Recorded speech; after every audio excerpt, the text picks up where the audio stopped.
So it's for my high school friend's daughter's wedding. So both of us will report on CE. What can we get? We got lunch. I didn't know they were giving out any free lunch. Not that I've ever missed a free lunch in my whole life, but Oh, yeah. 20 people. Lori? 20 people were on the committee. 60 were there. That's incredible. For the oath of office? Yeah. So she does, she says this, Um, and then I do this? yeah. Mm-hmm. So do I do this part first? Having to sign the oath of office. Yeah. So, yeah, And then have her do this? Does she have to do Yeah. anything? I would do yours first. That would make Do more this sense. and then Mhm. stop here? Yep. And then do this and then do this? Yeah, you do it, read down to there, and then you'll sign. Okay. And accept, and then you'll say, I hereby accept the office. And then you'll go down and I swear and affirm that I will support. Okay, just one right after the After other. it? Yeah. Yep. Mhm. Yep, and then you'll say, That's the having same thing. signed. Okay. And then it says it's the same, right? Mm-hmm. 2 meetings next month, right? When you read it, tell her to sign, Okay. and then say, having How's signed. Brenda? Okay. Okay. Then she So- will say, I'm gonna read and then I'm gonna go to you and you'll accept the I'm office on vacation. You're on a and sign, party for read the your- top one. Then I'll say one line Hey, happy and then you'll birthday. read the bottom one. Yeah, split right by It's the house. same thing as I have in mine. so And then it's, pause. Oh, you had any campgrounds? Still got an RV? Top line goes Okay, back no, to we don't, Katie, I've never had an and RV. then Oh, you don't. But you she'll, guys have she'll one? say one sentence and then. We have an start with A-frame that. on Okay. top of. and I'll give you a No. cue. Nice. Can I just, what I version do really you want me enjoyed to it, but it sign? was nice. That one.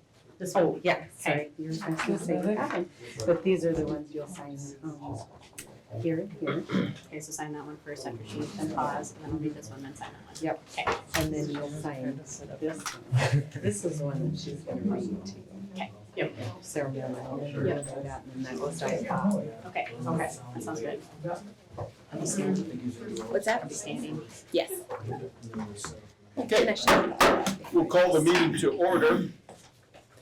As our first order of business this evening, we're going to welcome our new board as an appointee. Jolynn, you will need to take the oath of office and the acceptance of such. So I will turn it over to the clerk. Okay. We'll just wait. Please we'll wait rise. till- Do you want us to rise now? Okay. It is an honor that you are elected to guide the education of our community's children. As you recite the oath of office, you assume a tremendous responsibility as a director of our school district with the duties empowered by the Minnesota legislature. This power puts you and the other members of our school board in the position of being both morally and legally responsible for equitable, quality education of every student in the district. In carrying out this responsibility, you will be asked to fulfill the roles of vision, structure, accountability, and advocacy. In providing vision, the board, with extensive participation of the community, envisions the community's educational future and then formulates the goals, defines outcomes, and sets the course for the public schools. To achieve the vision, the board establishes a structure and creates an environment designed to ensure all students the opportunity to attain their maximum potential through a sound organizational framework. Because as a board, we must be accountable to the community, we must ensure continuous assessment of student achievement and all conditions affecting education of our children. As board members, we serve as education's key advocate on behalf of students in our community schools to advance the vision for our schools. Furthermore, we must strive to work together with the superintendent and staff to lead the district toward fulfilling the vision we have created, fostering excellence for every student in the areas of academic skills and knowledge, citizenship, and personal development. So you can sign.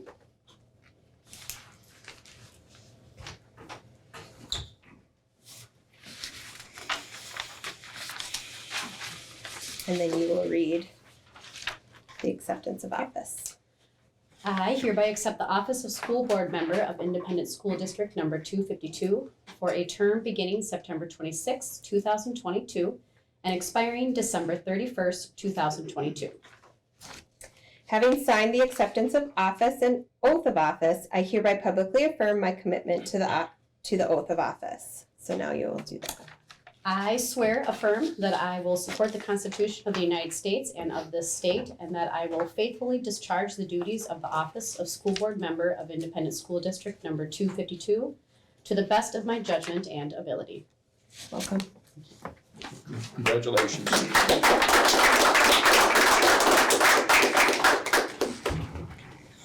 We have one addition, and we'll add that as number 12 to our agenda, and it's an additional fall coaches approval. So would you please mark that down at number 12? I'm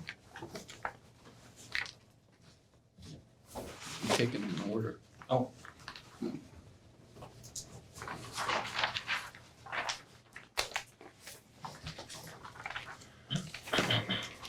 And we will look for a motion to approve as shown, the agenda. With amendment. I move to approve the agenda. Brenda, I'll second. second by Katie. Other discussion? All in favor say aye.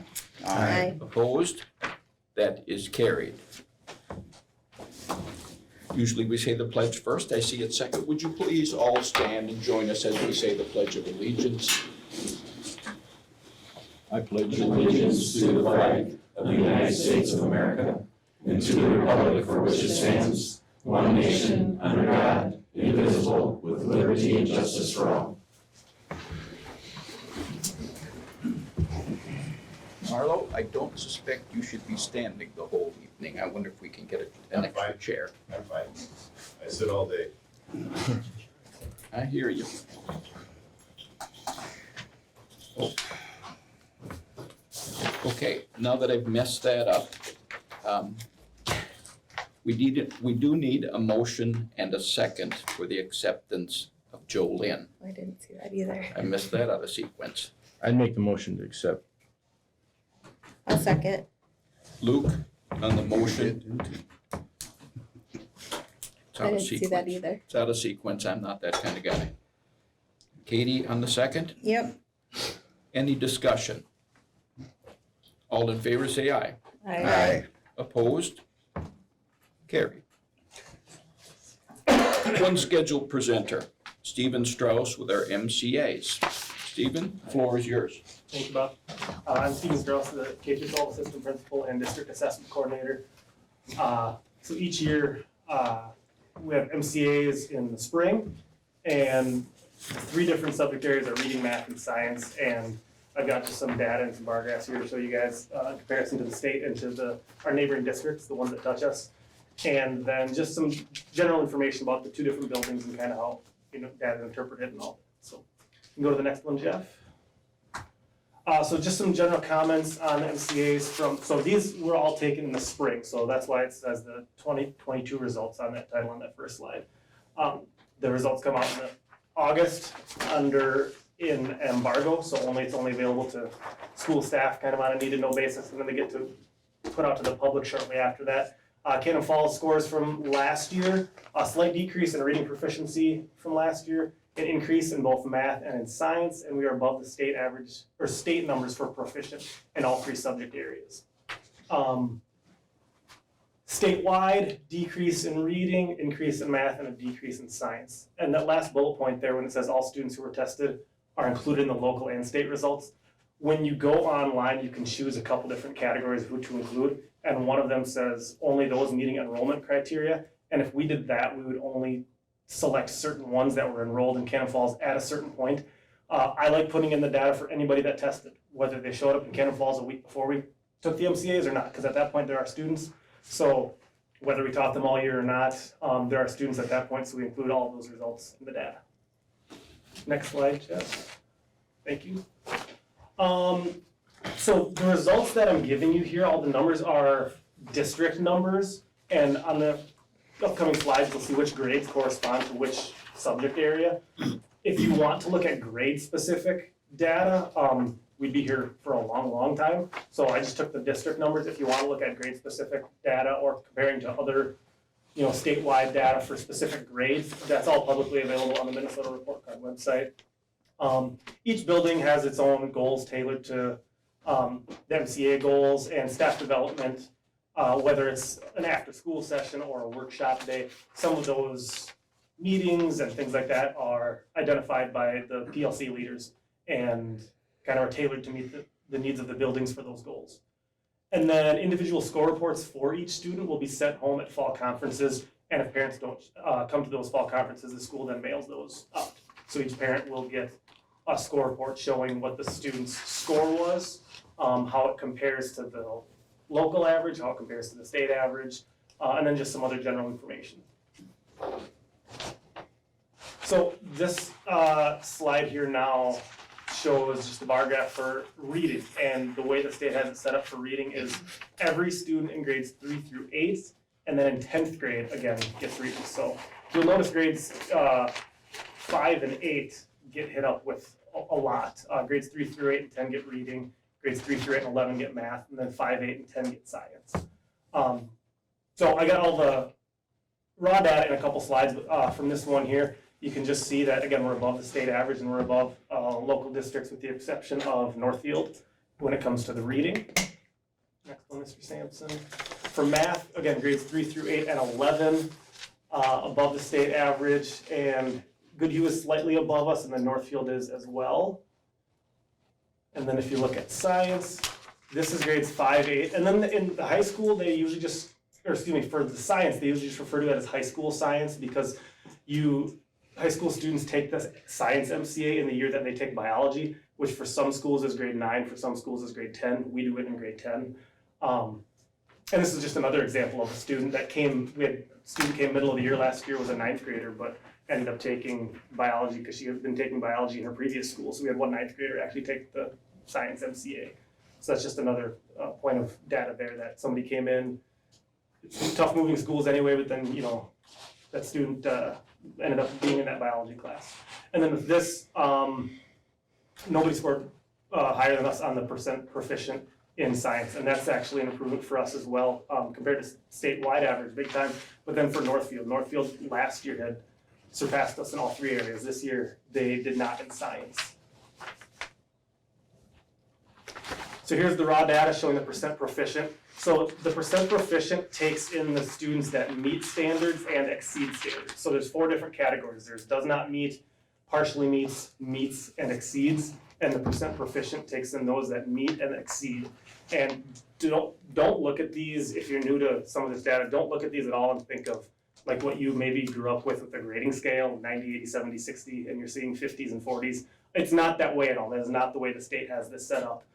So when you see those numbers, that's pretty much what it stays at. The state adjusts everything every year, and they break them up into those quartiles. So you're not going to see schools in like the 99% proficient, whereas you might think of that for a grade in a certain class. You're not going to see that for percent proficient on these scores. So the test rigor goes up as we move along Yes. in the years, and so basically the state keeps raising the bar. Yep, and they changed as well, because we're on the MCA Series 3 right now as well. At one point it was just the regular MCAs, then it was Series 2, now it's Series 3, and then it gets slightly changed from year to year as well.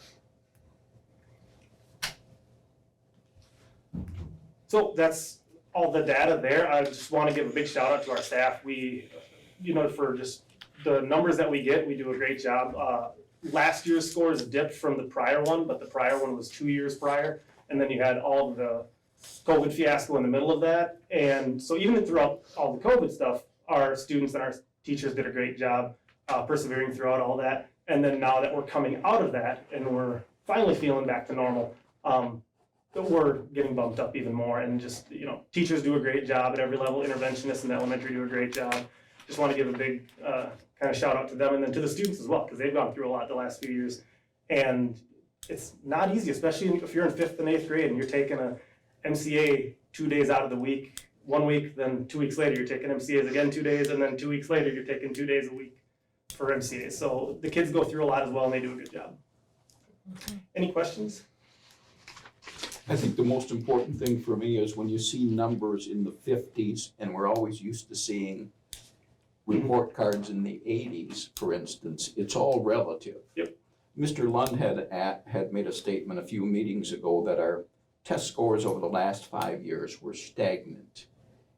And, you know, in looking at this, it's a moving target. Yep, in a way it's a moving target, and if you looked at the statewide averages and some of those, they've gone down over the years, with the exception of 2020, in which there weren't scores. But we bounced back in 2 of the 3 this year in a big way, and even before COVID, that wasn't the case. There was maybe from one year to the next, or maybe even a couple years in a row, there might have been a slight dip, but like you said, it's a moving target, and I don't believe we're in any way, shape, or form in any danger with our MCA scores, especially when you compare us to local districts. Local districts and statewide. Yep, and statewide, yeah.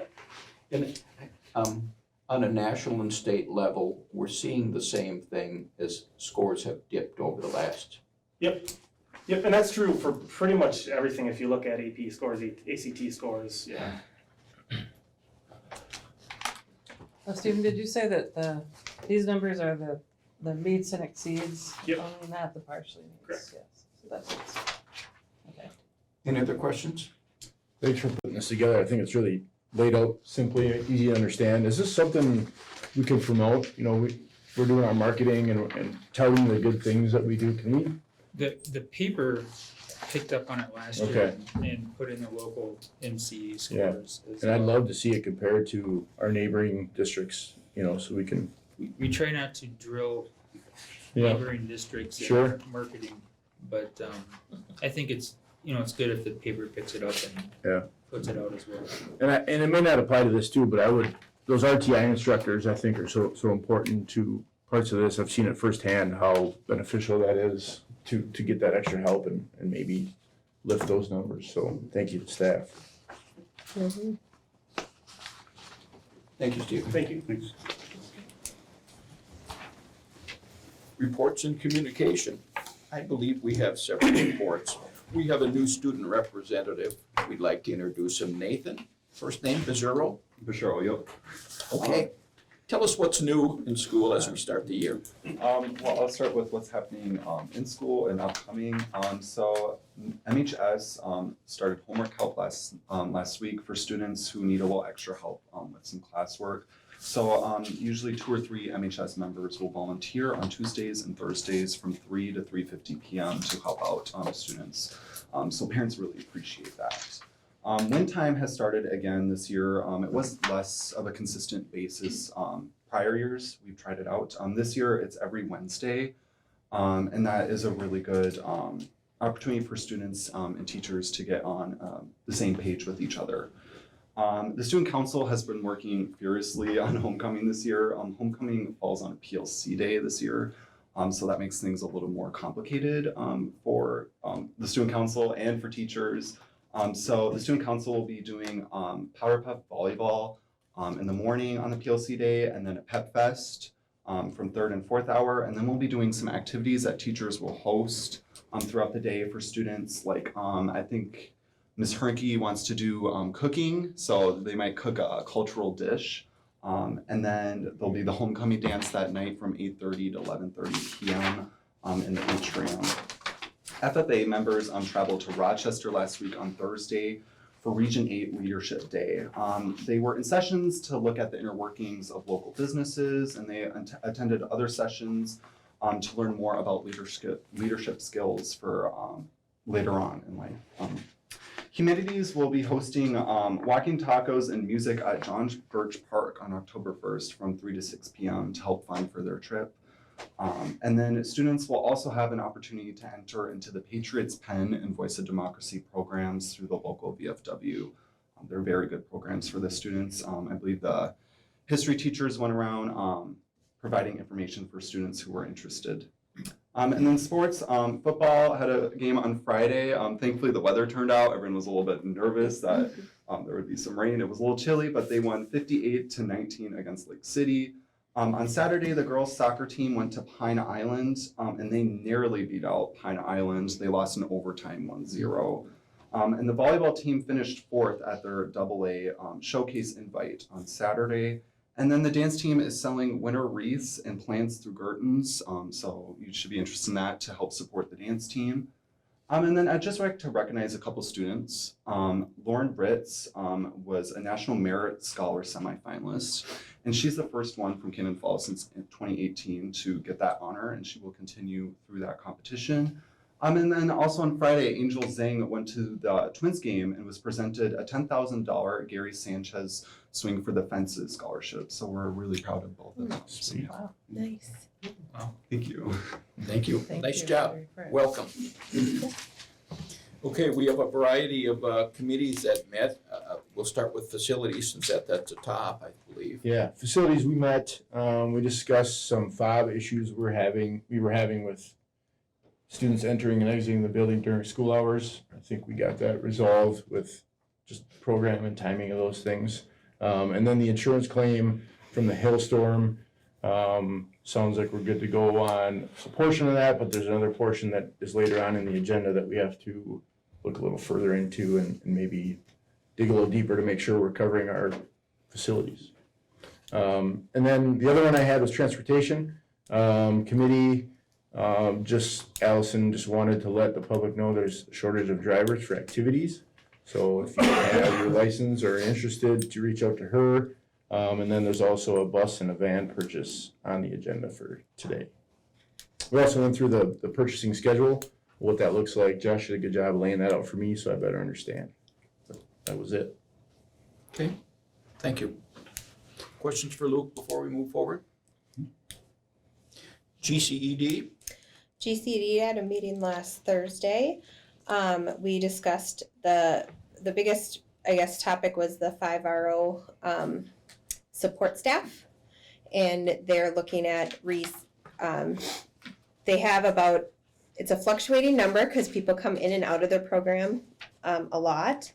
However, right now they have over 240 students enrolled in Five Rivers Online, either part-time or full-time, and 25 of those students are from outside the district, so that ultimately is going to bring in revenue. They're working right now on trying to figure out how to do that for an ed district, because it's the first ed district that's been that's got revenue coming in for that, and so they're working with their business manager to figure out how they can get it all to flow correctly.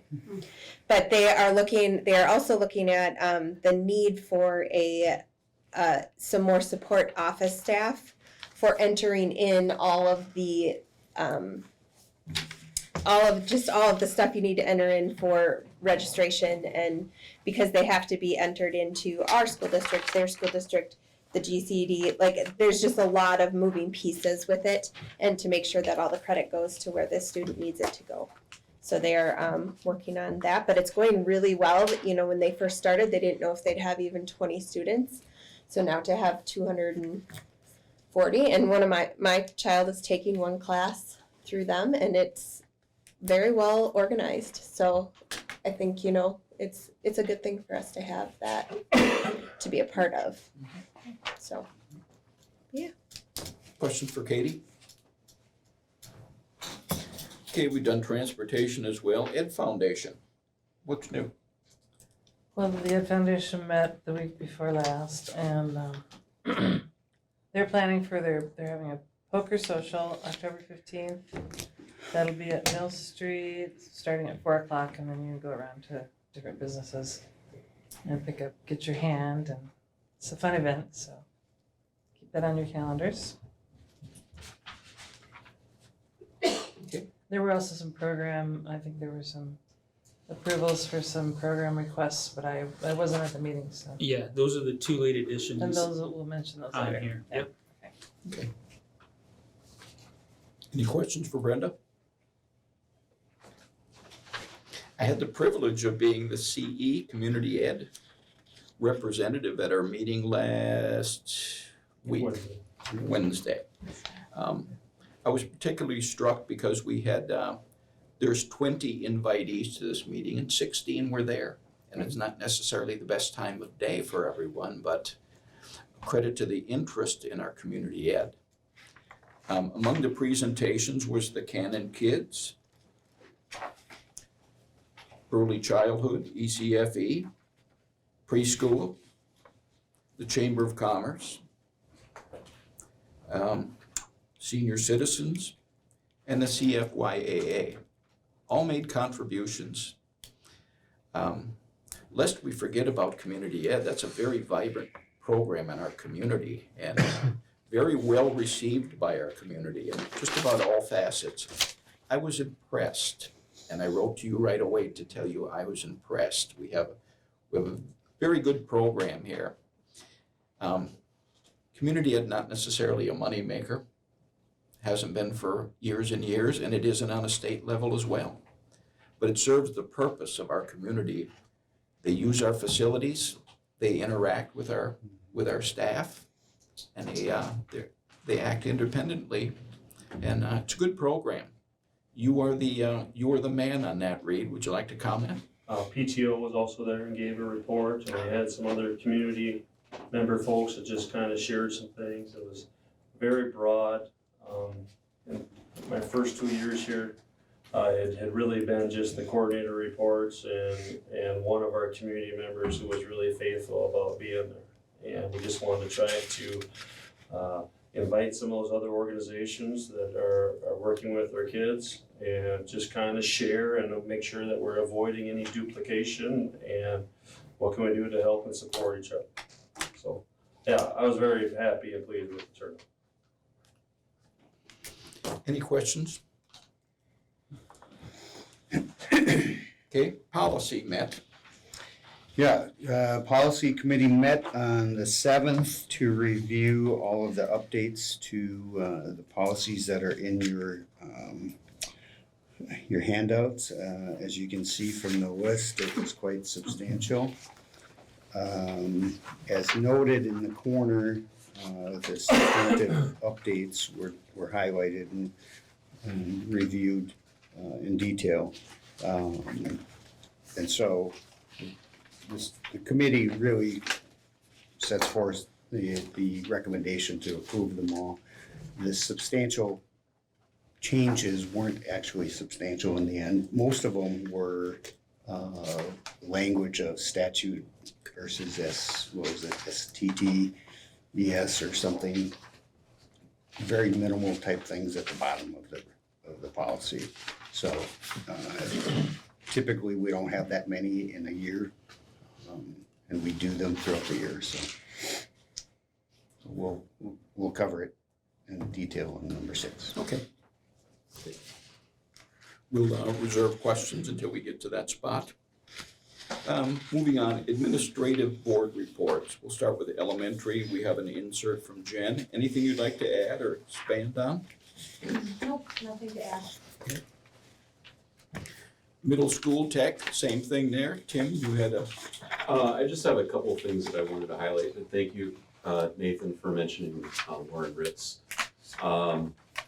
I've been here, this is my 13th year. She's the second student that we've had that has been a national merit semifinalist. Her odds of becoming a finalist are really good, and actually getting a scholarship are pretty good. So it's pretty astounding to have students rise to that level, given that that's a nationwide program.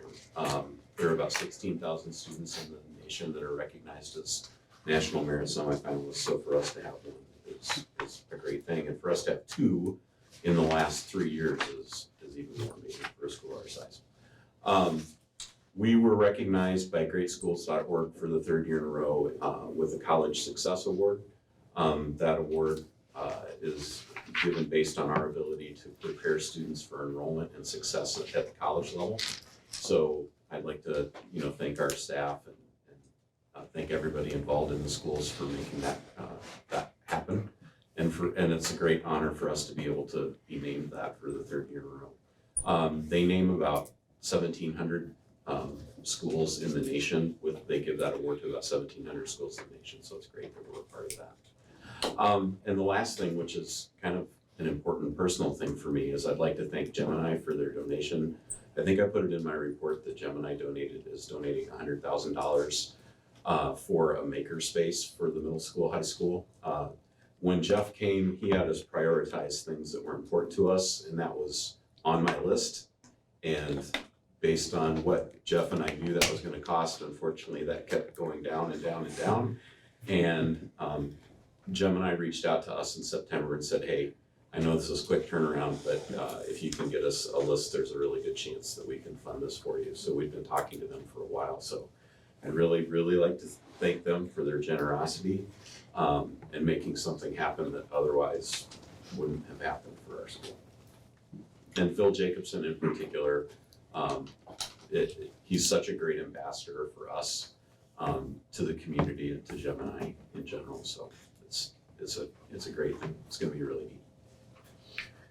We do have acknowledgements from time to time, and Jeff will read some of those, but I think it's incumbent on us to have more of a formal thank you to somebody who donates $100,000 to our school. We're working on that. Yeah, there will be a separate Yeah. ceremony, Yes. if you will, for Gemini. I'd highly suggest naming it the Gemini Makerspace at Cannon Falls High School, so just a suggestion. You know, with all of these academic accolades, I think it's, you know, you hear things preposterously said throughout, you know, some people in the community saying that we're not preparing kids here to move on to the secondary level. And so I want to thank you and your staff and everybody, and that goes K through 12 also, because there's a lot of prep that happens beneath that as well. I tell people all the time, this is a great place for kids. You do a great job of preparing kids for life after high school. And the Great School Award is awesome. And, you know, just remember last spring, we were also named the 42nd best state, or 42nd best high school in the state by US News and World Report. And we've been right around that mark for the last 4 or 5 years through them too. So we're getting some great recognition, and, you know, our teachers do an awesome job of preparing kids. The academics here are top notch. I'd put us up against anybody in the state. It's a top 10%. Absolutely. Yep. That's pretty impressive. Any questions for Tim? I'm curious on how that fits into the new shop area and how. So we've got a fairly robust kind of maker engineering STEM program at the elementary school. And then we kind of lose that in the middle school. Okay. And then we've got a great robotics team, and we're building our CTE area up. Right. So my vision for this space is to bridge that gap really between elementary and high school. But part of that vision was for this not to be a place where you take a class and you got a teacher teaching a class in STEM. It's truly a place where kids can go to learn a lot of different things. The areas that we're going to focus on are robotics and drones, engineering, coding, makerspace, so kind of some pre-CTE type equipment and programming. And then what I'm really looking forward to is a communication piece through podcasting. So kids can not only learn how to do this, but they can talk about what they're doing and you know, communicate how they went about that creativity process. So really, for this to be a place where kids can go in middle school during their target, or high school kids can go during win time, and there will be a facilitator in that room that can just help guide, but not necessarily be somewhere where you're going to go take a class and get credit for it. So. And it touches all of the different curriculum areas, or it can. Wow. And that's our goal, Absolutely. is to try to make a space where STEM can be a part of every curricular area, not just the typical math and science kind of thing. So again, it's a dream come true. It's something that wouldn't happen without the donation, because Absolutely. coming up with $100,000 for anything is just, you know, is really difficult without a bond issue. So for Gemini to be willing to put that investment into our district, I think is pretty phenomenal. Just confidence in the schools. Yep. Thank you.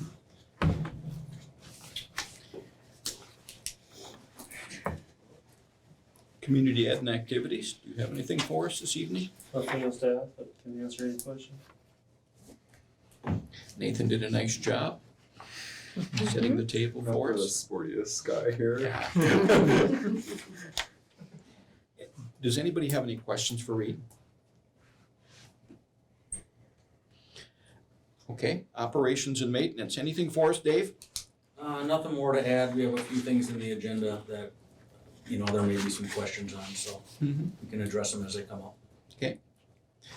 Soup's report.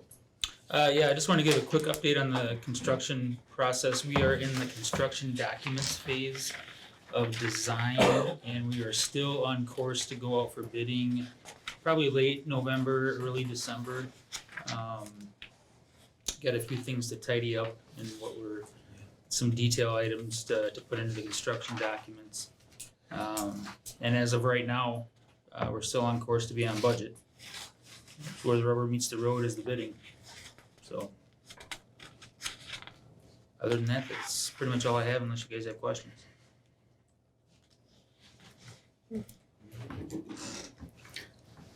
Okay, moving on, public input. Comments are welcome from students, residents of the district, and taxpayers of the district, people with children in the district, and employees of the district, and must relate to the school business and not exceed 5 minutes.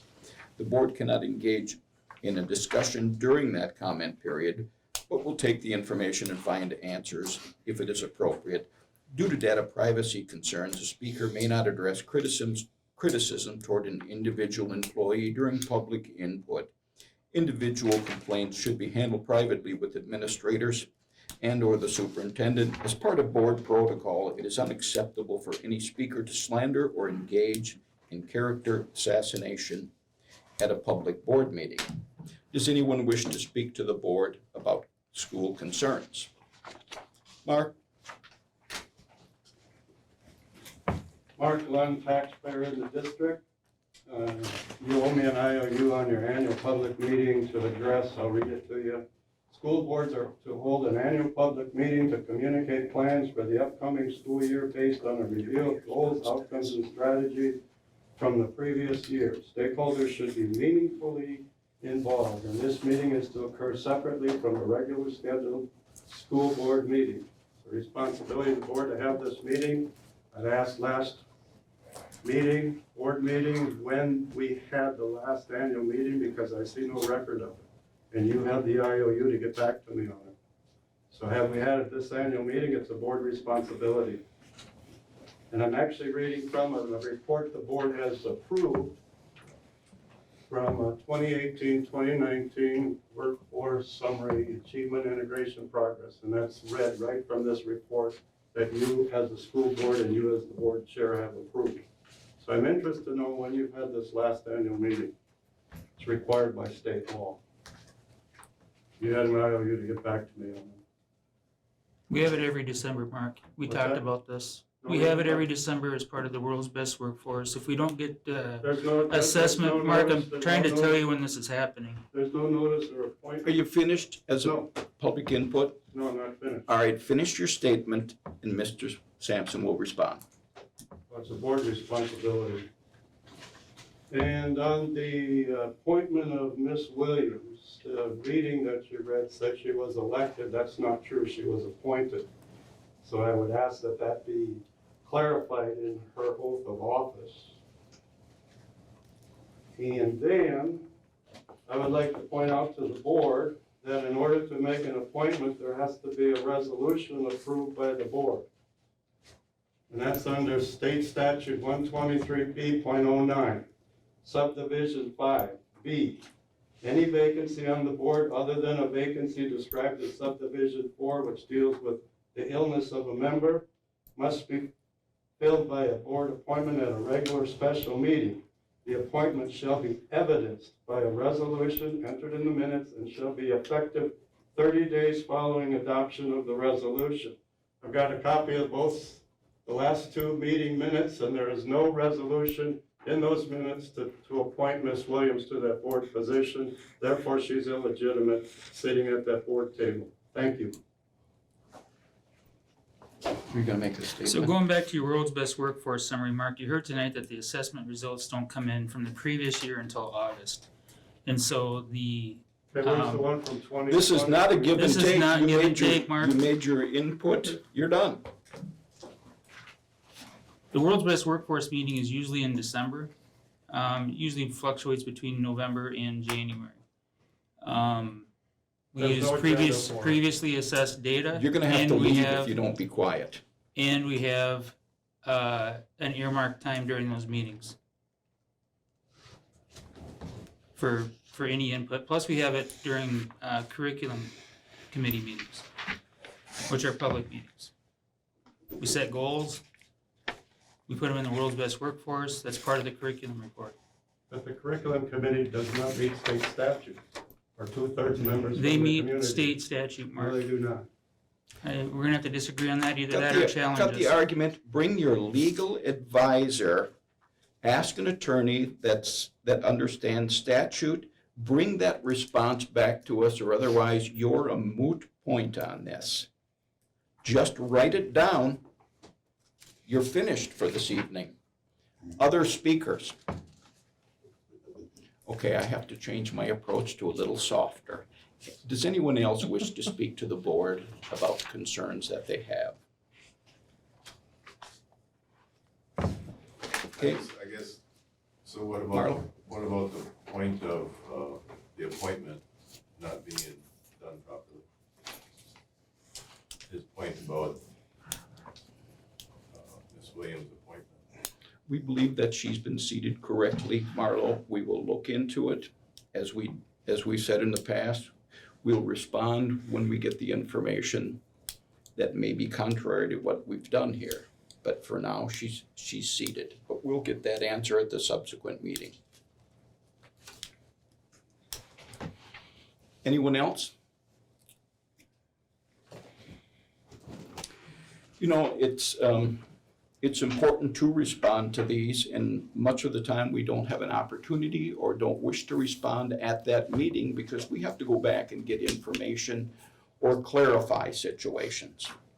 So the last meeting or meetings before, we talked about the social studies books and we had purchased some. We had a meeting with a lack of quorum. We had a subsequent meeting to affirm the administration and the educators who came in here individually to review the books. And their recommendation was Houghton, is that the way it's pronounced? Houghton Mifflin? Looks like Houghton, but it isn't. Subsequently, there was a subcommittee that was challenging the content of this. And Mr. Lund read their presentation afterward. I believe there was 4 reviewers, and they looked over 4 books, 5 books in it. There's 9 altogether. Okay, so they took 5 hours or 2 hours or however many, if you'll excuse me, but they reviewed for content and I guess curriculum content. Now, I would say that 4 reviewers looking at 9 books over that period of time, without a lot of education background, you have every right to review these books. But I find that Houghton does 90% of the K-12 books in the state of Minnesota. Organized in 1880, they have, whatever that math is, 140 years experience. They have a mission statement that you can easily access. So given the 2 opportunities of the 4 reviewers or the Houghton Mifflin, I think it was incumbent for us to choose B, and we did. Mr. Belford has brought up the curriculum committee, I believe, on 2 or 3 separate occasions about not being in compliance. And at least once or twice was an email, and the second one was a request made public. We've answered that question on 3 separate occasions. I believe if you have another concern about that, as we told Mark, have your legal advisor approach us on that. Otherwise, we believe that we're in compliance, and we've checked our sources to reinforce we've been in compliance. So If there's a subsequent question on curriculum, please have your legal advisor come in and talk to us. Otherwise, we've answered that question enough.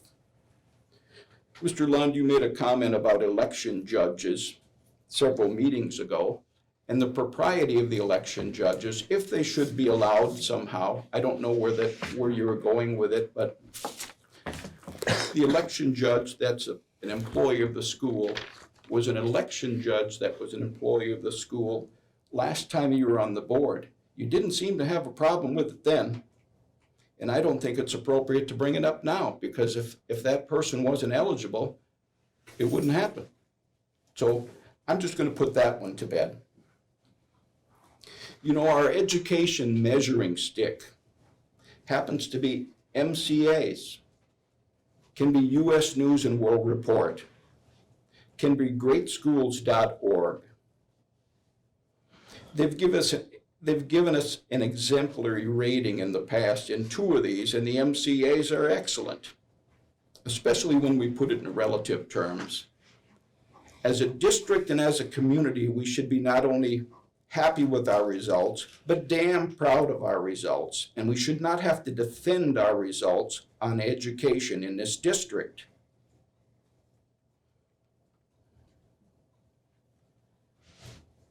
Our community recognizes this. Let the voices be heard was one of your anonymous, opaque emails that was sent, or letters that was sent out.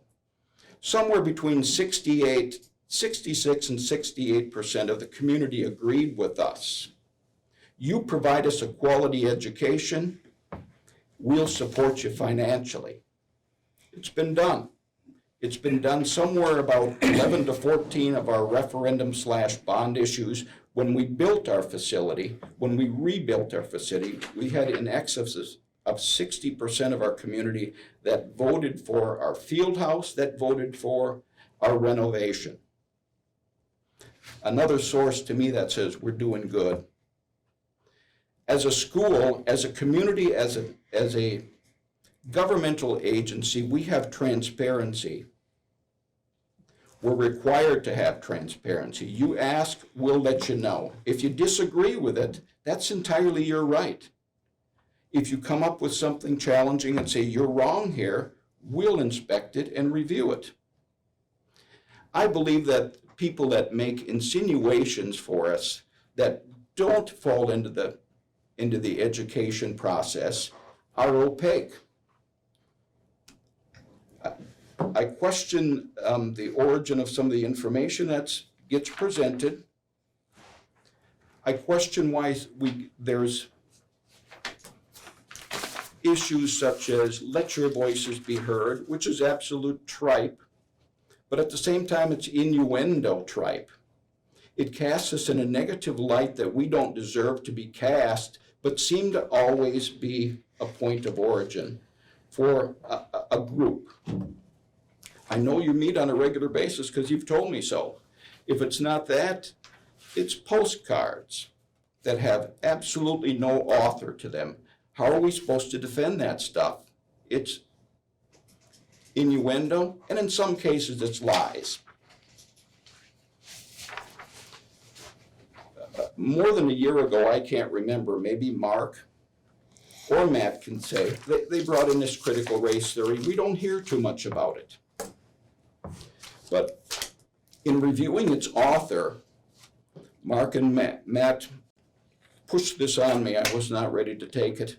But it belongs to the Leadership Institute. I just want to reinforce who the Leadership Institute is, and you can all look it up and write it down. I believe it to be an extremist group who practices Christian outreach within the leadership group. And as we are not a body of Republicans and Democrats, but a body of concerned citizens, I don't think this Republican-produced extremist viewpoint has any place in our school and should not be supported as such. The statutes that you refer to so many times it's always very interesting to me when Mark, as the spokesperson for the group, you seem to reach out in statute when it suits you. But at the time when we had a petition around town that was promoted by you and your friends, it doesn't seem like you introduced the whole statute, because had you written the whole statute out at the time, you would have found that, or you would have been able to tell the community that there was no basis to vote, there was no basis for the community because there was no outcome. That statute wasn't recited in its entirety, and that was a purposeful effort by the group. We don't want to write the whole thing, because if we did, people wouldn't sign it because there's no election that could be had. But you didn't mention that. Another opaque version, in my opinion. May I interrupt you, sir? No, you sure can't, because you're done for the evening. Are you gonna allow me to rebuttal the lies that you're telling? Or are you just gonna chastise me in front of this public group? Something you said you're not gonna be doing and you don't want. You have chastised this board. Mark, if you don't keep your mouth shut and follow committee, you can walk out the door. You're not following your own rules.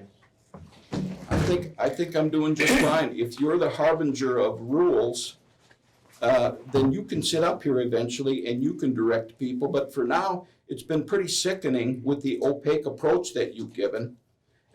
So I'm not gonna discuss this with you anymore. You are finished for the evening. If you don't like it, hit the door. My involvement in any of that. Mark? You're making false accusations Mark, to me leave. that are unfounded. Mark, leave. We'll postpone the meeting till you leave, Well, I'm gonna sit right here. okay? We'll take an adjournment for 5 minutes. Okay?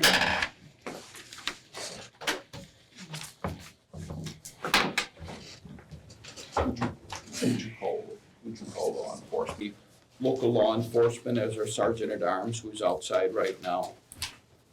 So, Mark, we'd like to see you just leave for the evening, because we shut down public input and this was not public discourse. So if you wish to leave, that's fine of your own accord. Otherwise, law enforcement is here to escort you out.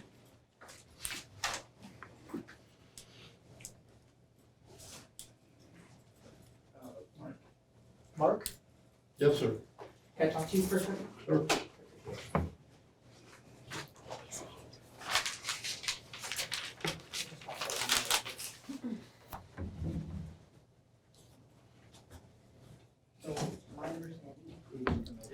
We will resume the meeting, and I will put our heads together, and on the overhead was safety. We've gotten into ALICE training, and that was a highly recommended issue with the Goodhue County. They assisted us in beginning with that. At no cost to the district, we added safety features down at our elementary school.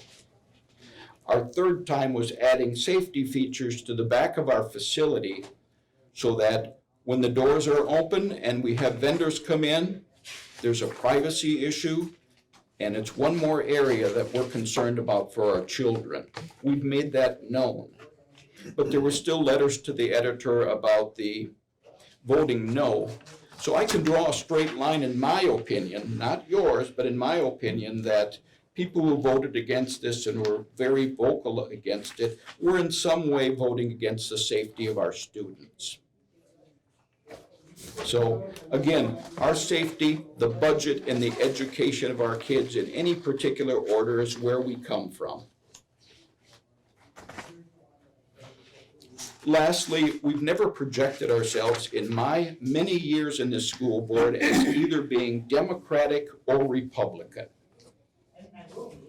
Maybe they do that in St. Paul or Minneapolis, but not done here. And if you can show me consistent information that we have done so, I would like to see it. But yet some of the information that's given to us is decidedly on one side of the spectrum. I don't believe it's appropriate for us to move into that as a school district when it's never been our policy to do so. It's never been who we are. I do have some other issues here, but I can save them for another meeting. I just wanted to reach out and let our educators, our administrators understand how much of a debt we owe them for the fine job they've done. When we hire our superintendent, we hire our CEO. It's our job to come in here on a regular basis to hold his feet to the fire, or to at least listen to the information he's got it and we process this and vote on it. He gets his information from our administrators, our athletic director, and others. That's our job. Okay, soapbox is now off. My sincere apologies for anything that's been said. I wouldn't say it unless I was backed up. Mark isn't here, but he indicated when he came to my office at one point in time with Matt, as he walked out the door, he stopped. He said that he, in meeting with the group, they wanted to know more about Bob Brentnall. And he said, I told them he was a straight shooter. And whether or not he agrees that that conversation happened, I will tell you that he was. It did happen. I appreciate that as your board chairman, that I'm told that by someone. I can't hold him in the same esteem and will not. We're finished with that topic now. So public input and response is closed. So we'll move on from there. Bob, is it fair to have some discussion around the event? Around the event? Around your topics. I mean, it was not necessarily on the agenda, but I think it's appropriate myself, but. Whatever you have to say. Okay. I just want to say that I appreciate you taking the list of items that have been addressed at the board for the last year probably. And it's vital that the public really understands where the board is at in these subject matters that have been thrown our way. And because of public input, the way it's designed is for commentary, the board to look into it, administration to look into it, and get back to that individual. And a lot of times things are being said in public input that aren't necessarily true or accurate. And it's difficult to sit here and listen to some of these things without the ability to have direct discussion. And I think tonight was something that needed to be said, it needed to be addressed, and I wasn't prepared for it, but I think, as I said, it needed to be said, and so thank you, Bob.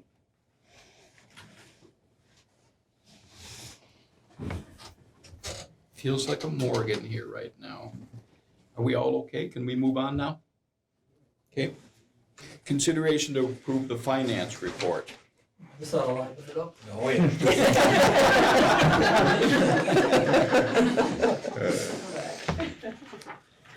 So to see the typical part, you can see in the financial report, we are working on the audit.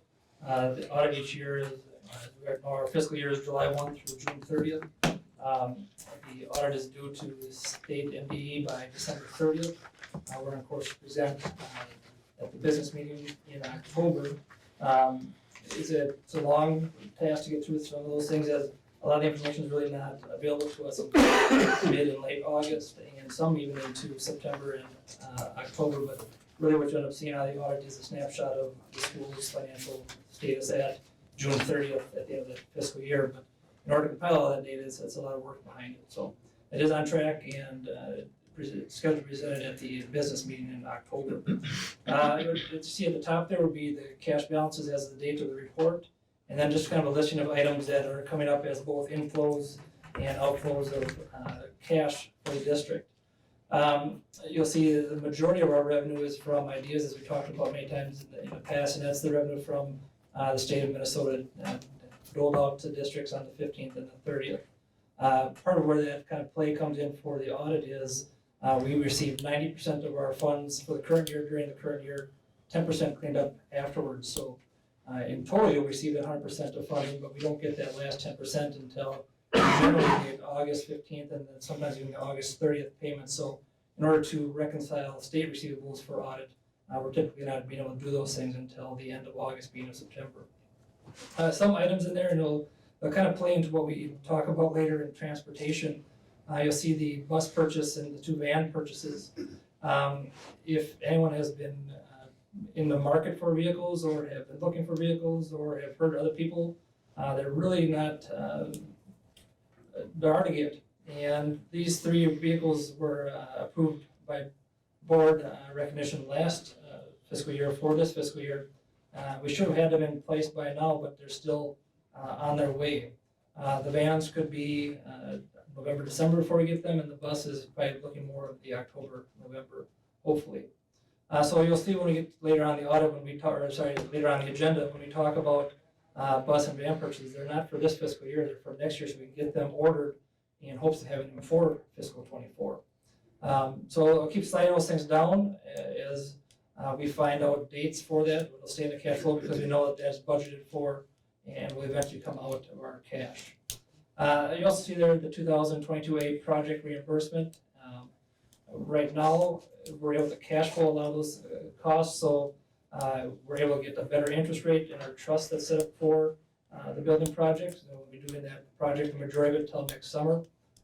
So as long as we can hold off and get more interest in that, we'll hold on to those funds there, and then eventually we'll get reimbursed from those out of that project. But there have been costs for design, project needs, and the whatnot. So as those come, the first real part of the project being completed will happen this fall yet, and that is the roofing at the CCC. Some of the tuck pointing has already started, and some of it will happen here later in September. So you'll see inflows and outflows of those quite more frequently as we get to next spring and summer as those projects ramp up. That's the report for now as it sits. If there are any questions, I'll certainly do my best to answer. Questions for Josh? I'll move to approve. Moved by Bill to approve the finance report as shown. Second? I'll second. Seconded by Luke. Other discussion? All in favor of the approval of the finance report as shown, say aye. Aye. Opposed? Carried. Consent agenda. Items under the consent agenda are considered routine and will be enacted under one motion. In the event a board member wants to discuss any single item, it can be removed from the consent agenda for separate action.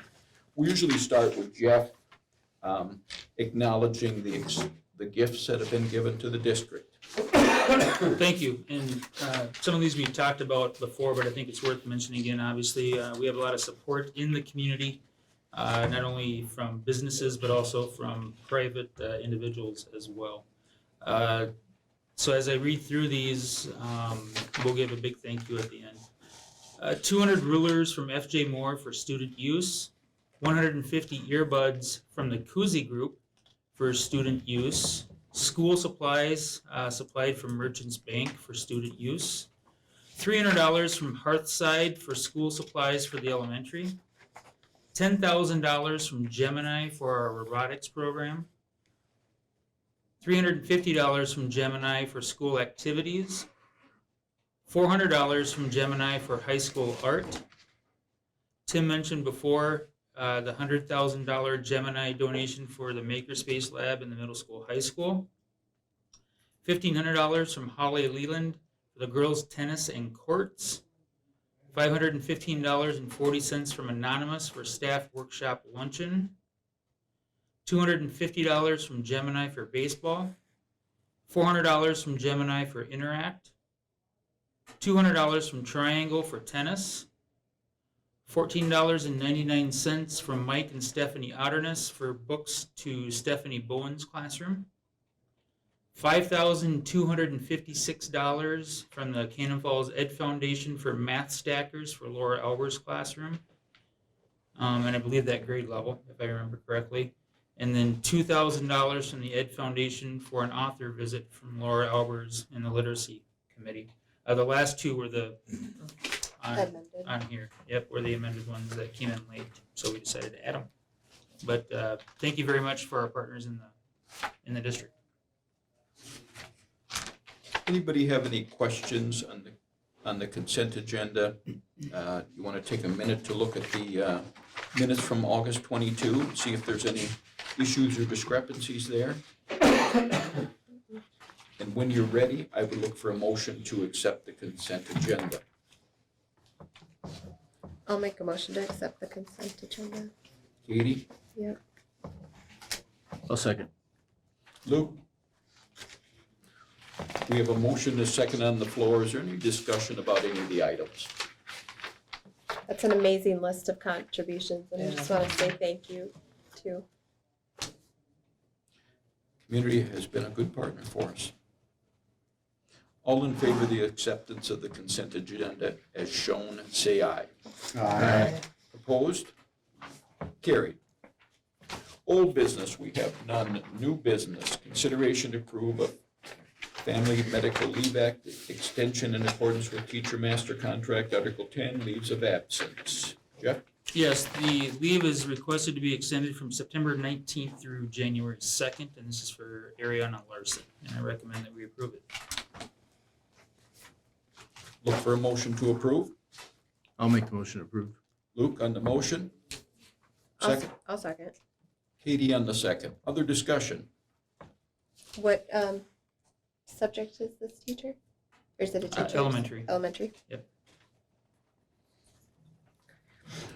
All in favor of the approval of this extension, say aye. Aye. Opposed? Carried. Consideration to approve a leave request in accordance with Teachers Master Agreement, Article 10, leave of absence. Jeff? This is for Brittany Filkins, and I recommend approval. I'll move to approve. Brenda on the motion, I'll second. seconded by Bill. Other discussion? All in favor, say aye. Aye. Opposed? Carried. Consideration to approve a leave request in accordance with Teachers Master Agreement, Article 10, leaves of absence. Jeff? This is for Becca Schmellenberg, and I recommend approval.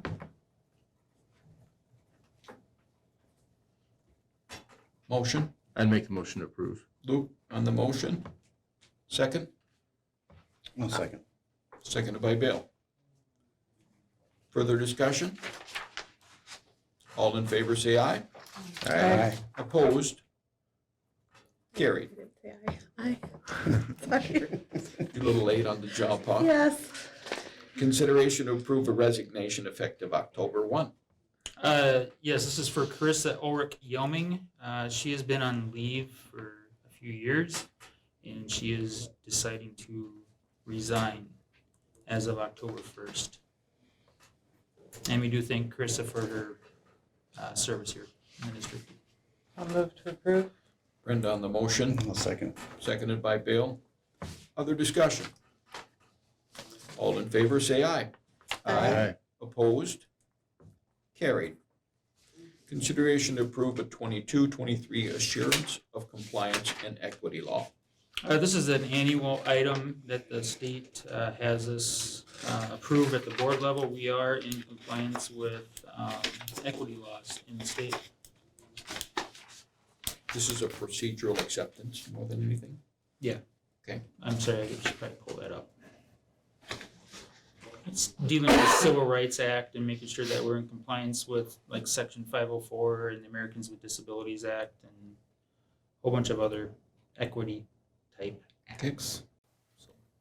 Motion I'll to make a approve. motion to approve. Katie on the motion. Second, I'll second. seconded by Brenda. Other discussion? All in favor of the approval of the 22-23 assurance of compliance and equity law, say aye. Aye. Opposed? Carried. Consideration to approve the 22 legislative policy changes as presented by the MSBA. As Bill mentioned earlier, the policy committee met to review at least the start items, which there are quite a few just within that. A lot of them were statutory type of changes. Some of them, actually most of them, were grammatical and changing abbreviations. Is probably the best way to say that, so that people understood what sign language was more. But in the end, the group ended up recommending policies that were listed. Anything to add as the liaison? Well, just that all of these are written by MSBA and brought down to us for our use and, And for us to use to be approved. typically that we accept them as written. So, As the rep, you're recommending acceptance. Okay. Look for a motion to approve. I'll make a motion to approve. Thank you, Katie. Mhm. Second? I'll second. Second by Luke. Any other discussion? All in favor of 22 legislative policy changes as presented by the MSBA, say aye. Aye. Opposed? Carried. Consideration to approve the joint powers agreement for the direct admission pilot program. Mr. Hodges gave a presentation earlier this year on the direct admission pilot program that we are having here for students to gain direct admission into college. And there is a joint powers that comes with that, and so we're asking the board to approve that. What does that joint powers mean? Mainly for data. It's mainly data sharing between the school and the office or the Department of Higher Education. Oh, that's running this program? Yes. Yep. Okay. Yep. It's us giving them access to. To the student record? Yep. The data. Okay. Can you remind me how this program is communicated to the students? Like, how do they know to get Well, involved in this? I'm waiting for you guys to approve the joint powers agreement Okay. before I go too far down that hole. Okay. But I sent all the seniors an email last week, just kind of describing, hey, you're gonna be hearing about this. So when this is approved, we'll also sign a data sharing agreement with the Office of Higher Ed. The data is pretty benign stuff. It's basically just demographic data plus a little bit of grade type stuff, transcript information. Kids are basically gonna qualify into one of 6 tiers, and the colleges that are partnering with this have designated themselves in different tiers. So for example, tier 1, students have to be making progress towards graduation, and that's really it. So, and then there are a list of schools that kids that are making progress towards graduation will automatically or be directly admitted to if they choose to apply. So, and then it ramps up from there. The next level is a GPA of, I believe it's 2.0 or higher, then it's a 2.5 or higher. And then there are a couple of tiers where it's GPA plus college level or college standard courses, a C or higher in those. And then the top tier, tier 6, is a GPA of 3.5 or higher plus a C or better in college level English, math, and science classes. So kids will, when I get the part in Infinite Campus working correctly, it'll put kids into tiers. We'll send out a survey. All the kids in tier 1 will get a survey, and basically they can choose from a list of the colleges that are tier 1, tier 2, tier whatever tier they're in, if they're interested in getting information from them. And if they are, then we'll upload that data to Office of Higher Ed or Department of Higher Ed, and then they'll connect the students with the colleges. It's a neat program because kids that choose to look into those schools won't have to pay an application fee. Everything, and they can be assured as long as they continue on the path for graduation that they'll be directly admitted. There may be some other application kind of things they have to do, but it's kind of for kids who don't know whether they're college material. This is just gonna tell them right off, hey, you qualify for these colleges if you choose. It doesn't mean those are the only ones you might get in, but those for sure you'll get in if you apply. Yeah, I think it would be easy to use as a tool for those students that, hey, maybe I should take a CTE class. If this is- There are some kids that don't ever think of in terms of themselves as college material. And again, this is gonna tell them right off the bat, hey, you are.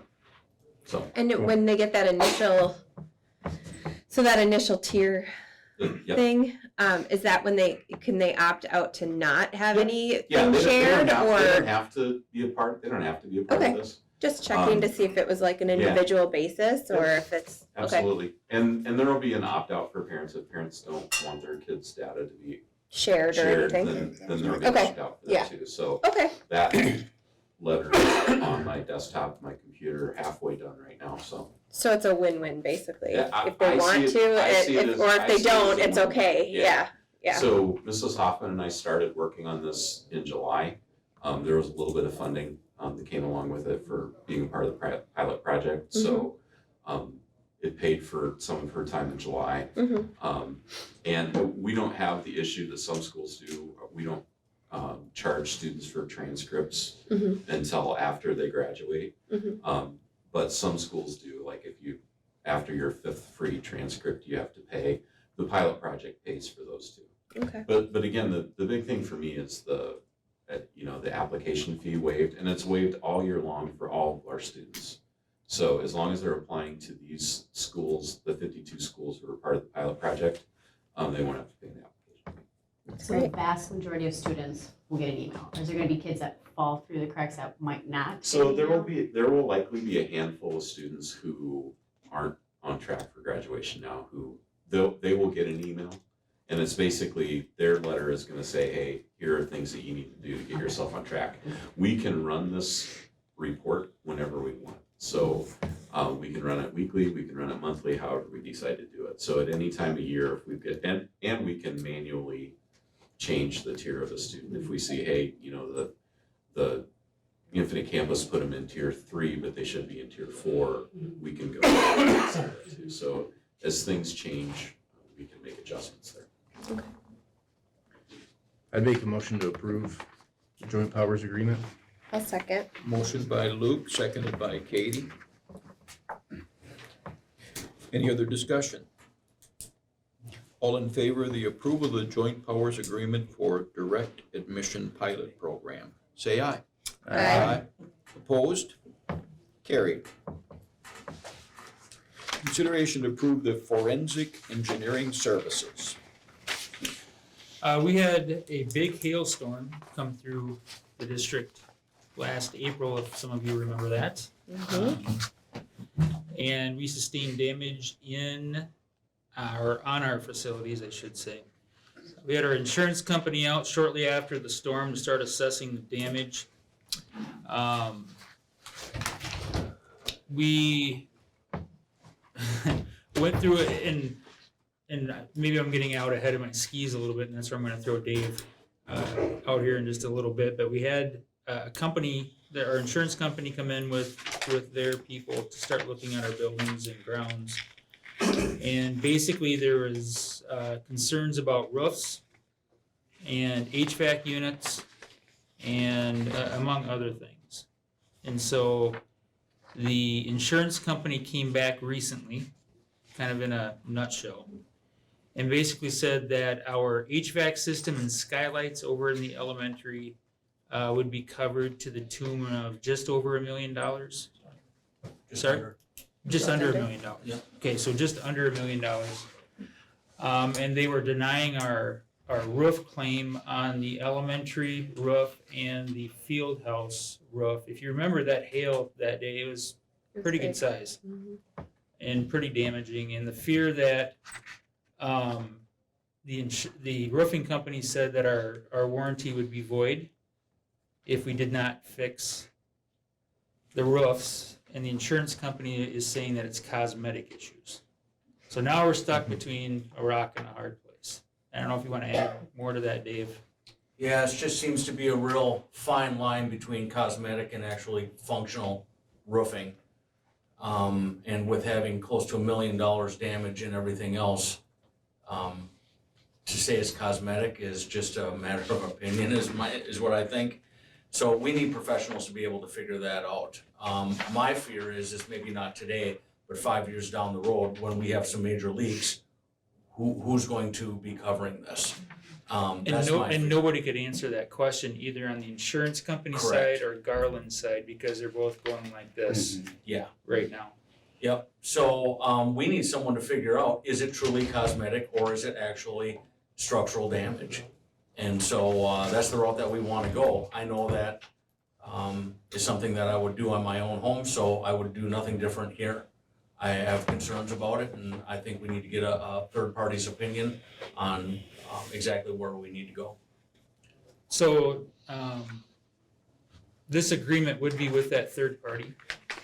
And the guy lives in Texas, so he's a national expert in this area and known on both the insurance agencies and roofing companies for his work in metal roofs.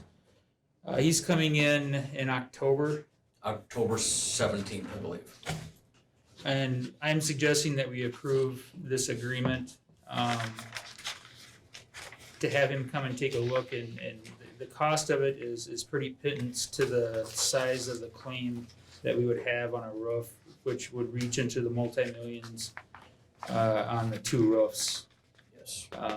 And so to me, it's pennies on the dollar when we're looking at somebody else to take a look at this for now.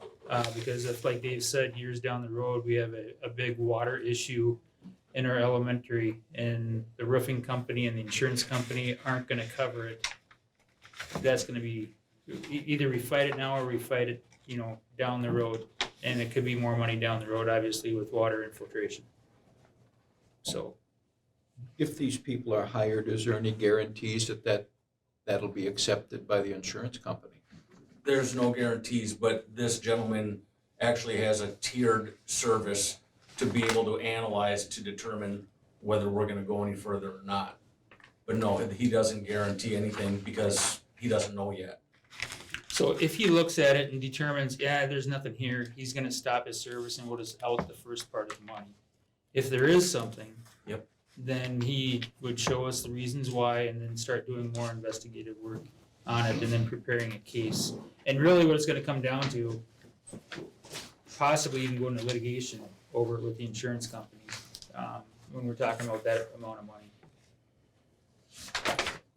What do the different tiers get us?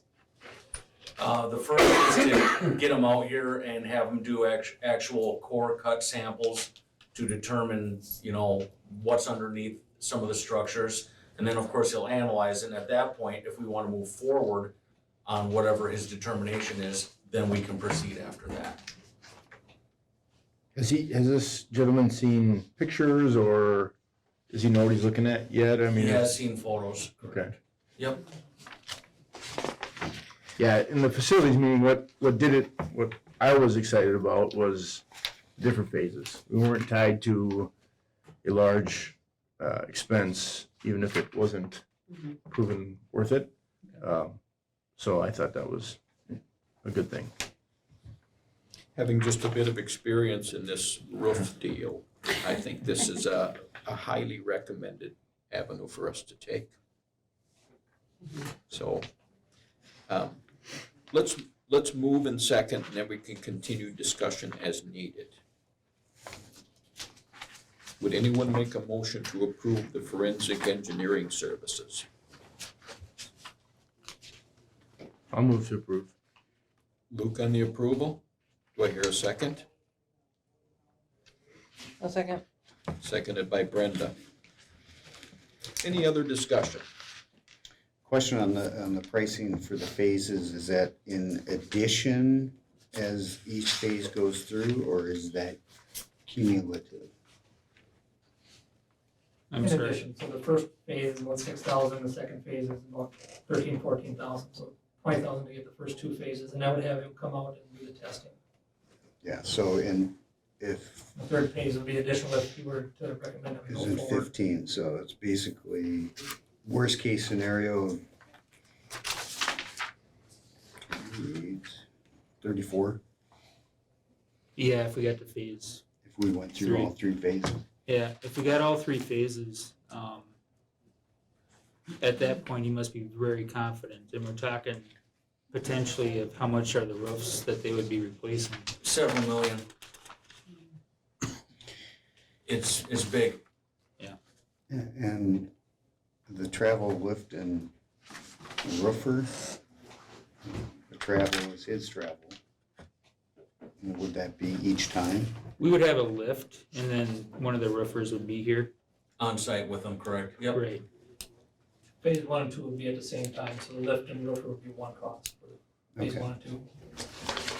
Yeah, they happen back to back, and the travel would be in one day.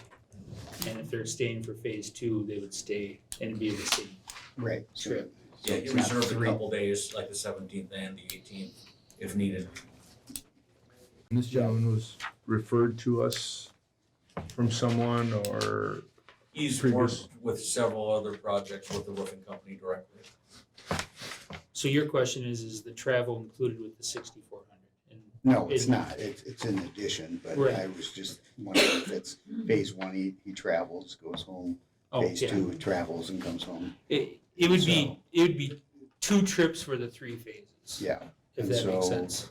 Just having a general idea of what the total expense could be. Yep. So, okay, thank you. Dave's gonna feed him a meal, so we cut that expense out. Does school, Oh, yeah, The somewhat. lunchroom's available. does school insurance work the same as like personal insurance, like where we have a deductible we have to pay first? Yeah, I believe it's a $5,000. $5,000. 5,000? Deductible. Okay. Yep. Okay, just curious, like, on top of everything else, what we would have to pay, so. Yeah. We would pay that deductible based on the damage to date, I Okay. guess, that's been recognized. So just on the under $1 million, we'd be paying 5,000, gotcha, okay. Okay, we have a motion and a second on the floor. Closing discussion. All in favor of the approval of the forensic engineering services, say aye. Aye. Aye. Opposed? Carried. Thank you for the information. Consideration to approve the 22 through 24 snow removal quotes. If you go to the very second to the last page of your large agenda, you'll find it back there. Dave, I'm gonna open this up for you. We had 2. We've used them both. We actually had 3. We've had 3. But you're showing 2. Yeah, we had 3. I met with one of the contractors who realized he was probably in a little bit over his head on the deal and decided to retract his proposal. So that left us with 2 then. So with the 2 that I have there, really what my recommendation is gonna be with Anderson Lawn Care, just due to the long relationship that we've had with that company and the great service that's been provided. I'd like to keep it that way. We have in the past walked away, if you will, from low bid when we have services that are given to us that are incalculable, if you want to say.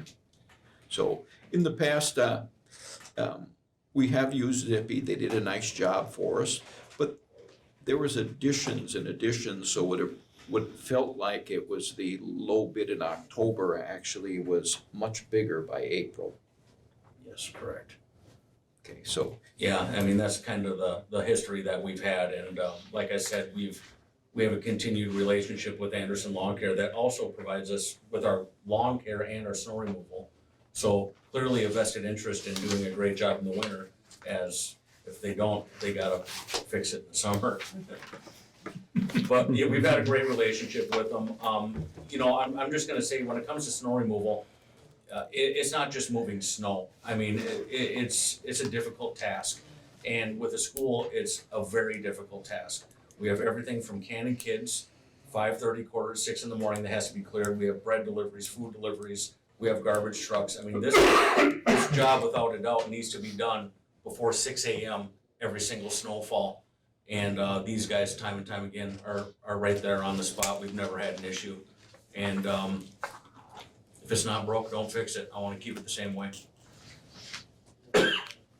I'll move to award the bid to Anderson. there's a motion on the floor to award the bid to Anderson Lawn Care I'll by second. Brenda. Seconded by Luke. Other discussion? I was curious, Zippies, where they, I remember them from a few years ago. Where are they from? I believe the Randolph area. Randolph, Canada, right on the border there. Yeah, And then secondly, I guess the equipment. I mean, you mentioned having to fix it in the spring. And kind of looking at the list, I mean, I could see some issues with the bigger equipment. you know, you gotta look at those bids real carefully, even with the one that withdrew. There's a long list of equipment, but you better look into what that equipment is. Right. Yeah. So, We have in the past done some in-house cleaning, less than 2 inches or something And we like that. continue to do that, yep. We do our continued maintenance during the day if we have an early out. You know, we have equipment here that we utilize for those extra charges that you spoke of. That's how we avoid those, by the current equipment that we own.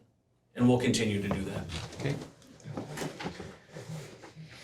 We have a motion, a second on the floor, to approve the 22 through 24 snow removal quotes to Anderson Lawn Care. All in favor, say aye. Aye. Opposed? Carried. Thank you. Consideration to approve the bus and a van purchase for fiscal year 24. Luke mentioned it earlier and Josh talked about it a little bit as well. We are in interesting times when we were looking for vehicles. We've been put on notice by bus companies and van companies that if you thought this year's wait was long, wait till next year. And so they're recommending that we at least get approval to get something in to get our order in so that we have it at least by the following school year. And this is really for FY24, so it's not for this, it's for the following school year already, so we can get the bid or the request put in, because I think last year we ordered them, February or March.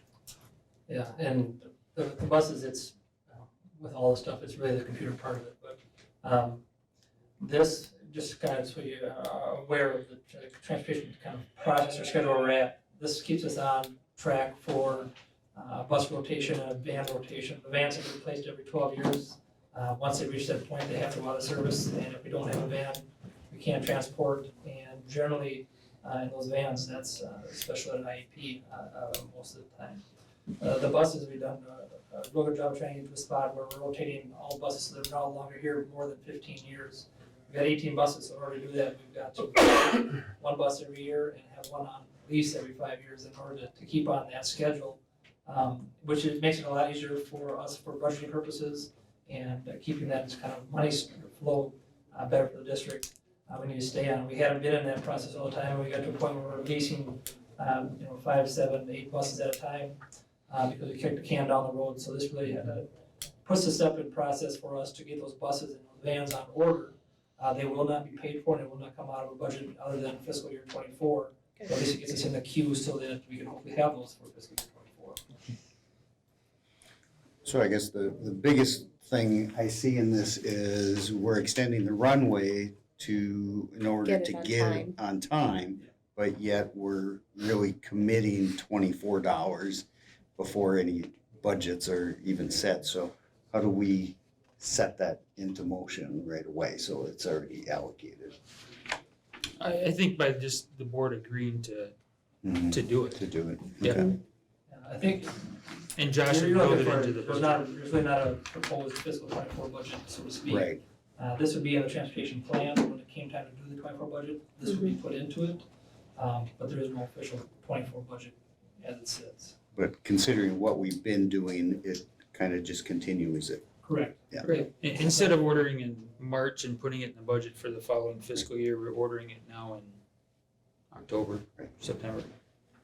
Yeah, you're right. Lengthening the runway. Yep. So, okay, I'll move to approve. Bill on the motion to approve, I'll second.